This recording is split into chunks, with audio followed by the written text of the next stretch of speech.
El mundo está lleno de ondas. Algunas son visibles, otras no. Unas se pueden escuchar y otras son silenciosas. Pueden ser generadas de manera muy sencilla, agitando simplemente una cuerda, o de manera compleja a través del uso de aparatos como el control remoto o el teléfono celular. Tienen una gran cantidad de aplicaciones.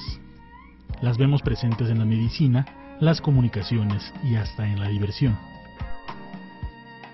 Aunque a veces no nos damos cuenta, las ondas son parte de nuestras vidas.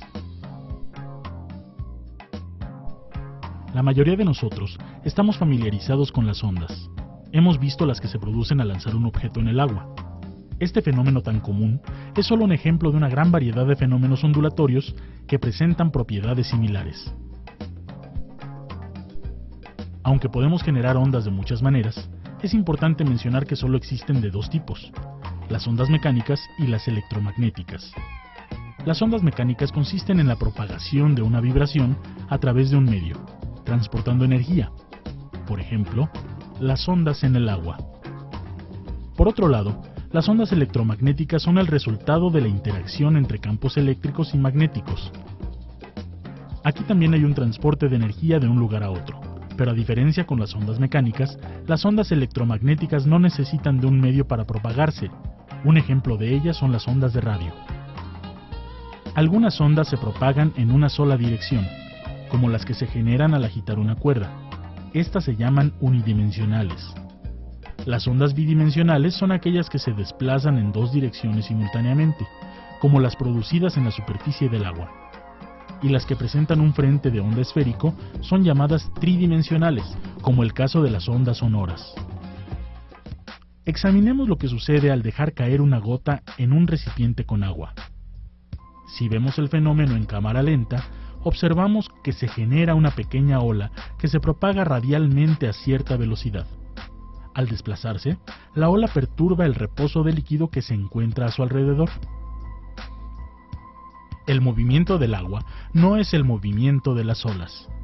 Vemos cómo las olas se van desplazando sobre la superficie con cierta velocidad, pero el agua en cada punto solamente sube y baja en forma circular. Lo que se propaga por el agua con cada ola que vemos es energía. Esto es una onda mecánica, la propagación de energía a través de un medio sin transporte asociado de materia. Veamos qué sucede en un resorte. Si le damos una sacudida brusca en dirección perpendicular, originamos una perturbación que se propaga con una determinada velocidad hacia el otro extremo. Podemos observar que cada sección del resorte que está en reposo oscila brevemente cuando lo alcanza la vibración, para regresar rápidamente a su estado inicial. Este tipo de perturbación es a lo que se llama un pulso.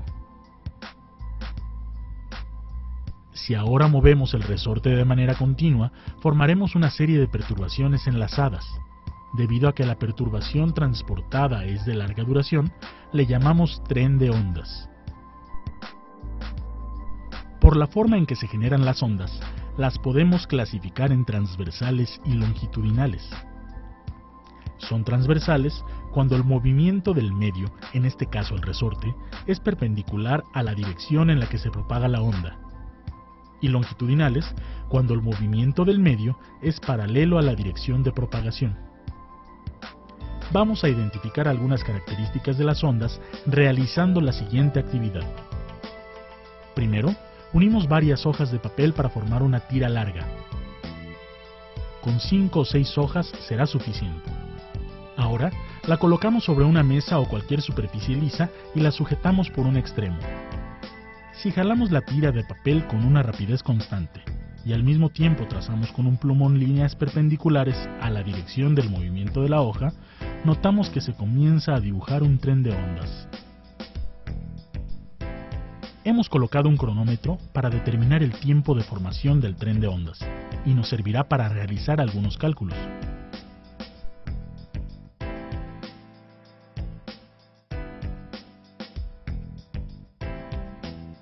Comenzaremos a describir algunas de las características de las ondas. La cresta se puede identificar como el punto que ocupa la posición más alta en una onda. El valle es el punto que está en la posición más baja de la onda.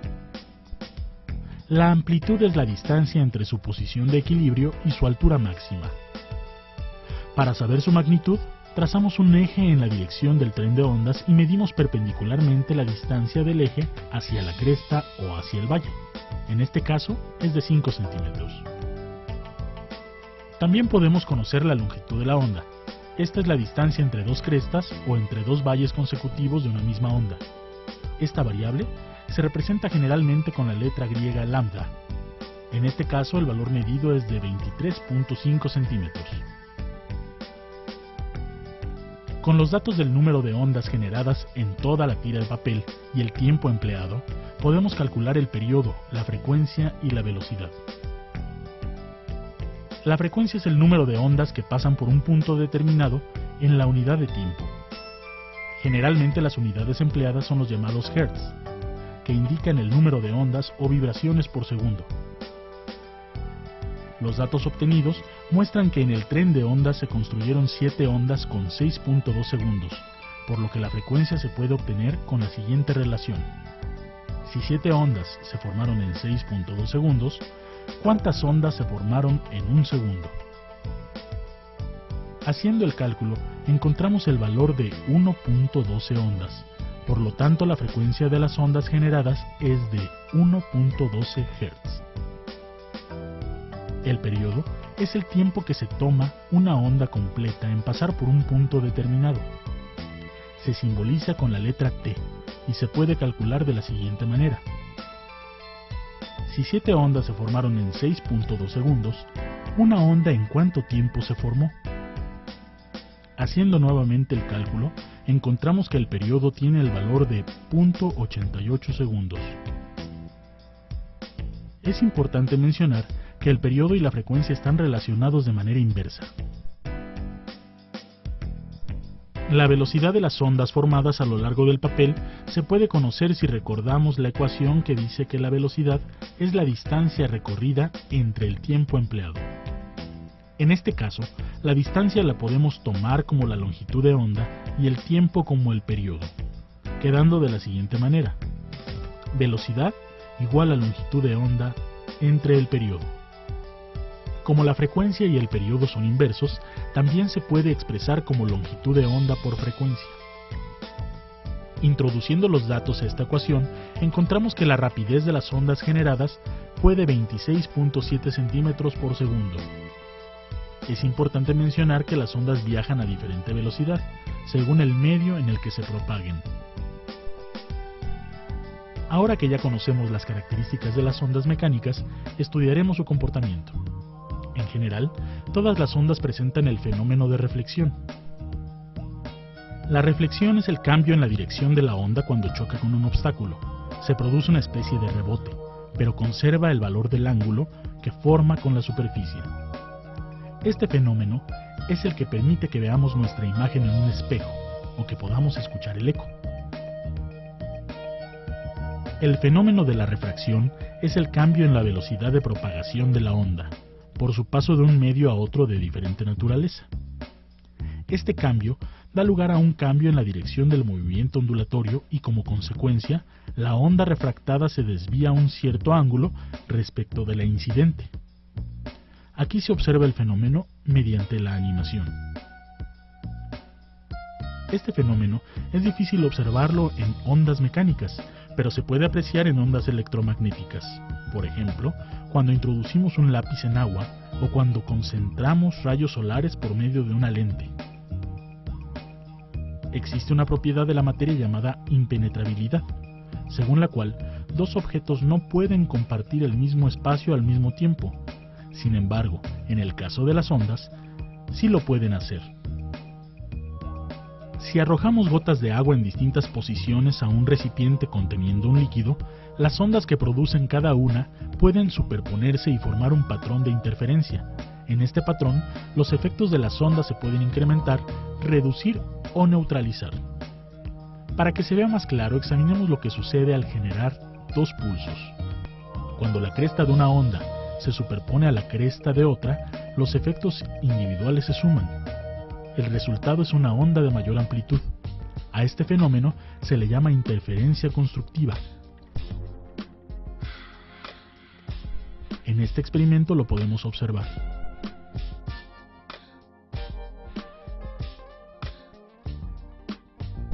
Cuando la cresta de una onda se superpone al valle de otra, los efectos individuales se reducen. La parte alta de una onda llena simplemente la parte baja de la otra. A esto se le llama interferencia destructiva. En este experimento también lo podemos observar.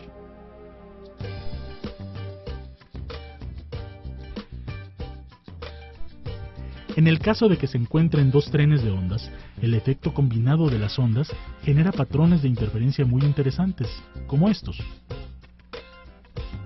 Cuando se construye una sala de conciertos, se debe tomar en cuenta este fenómeno, para que se escuche con claridad en todo el auditorio.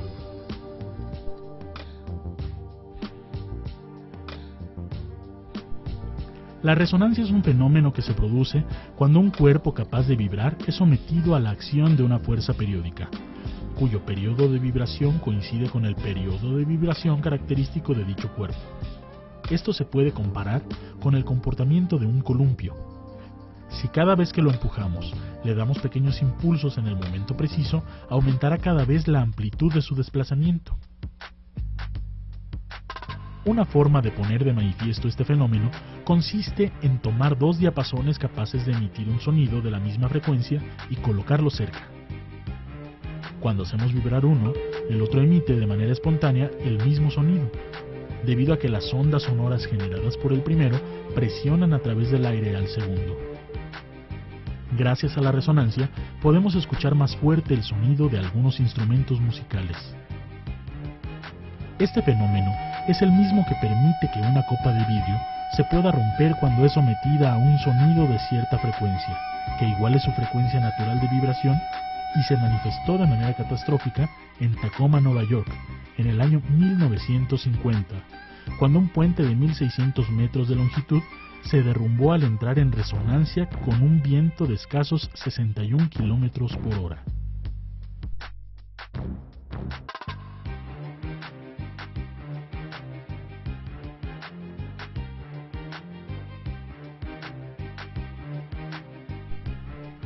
Las ondas son capaces de atravesar orificios y bordear obstáculos interpuestos en su camino. Así, cuando un conjunto de ondas alcanza una placa con uno o más orificios, cada orificio se convierte en foco emisor de ondas secundarias, todas con la misma frecuencia. A este fenómeno se le conoce como difracción. Podemos ver este fenómeno más claramente a través de la animación. Es importante notar que el fenómeno de difracción de las ondas depende de la relación entre el tamaño del orificio o del obstáculo y la longitud de onda.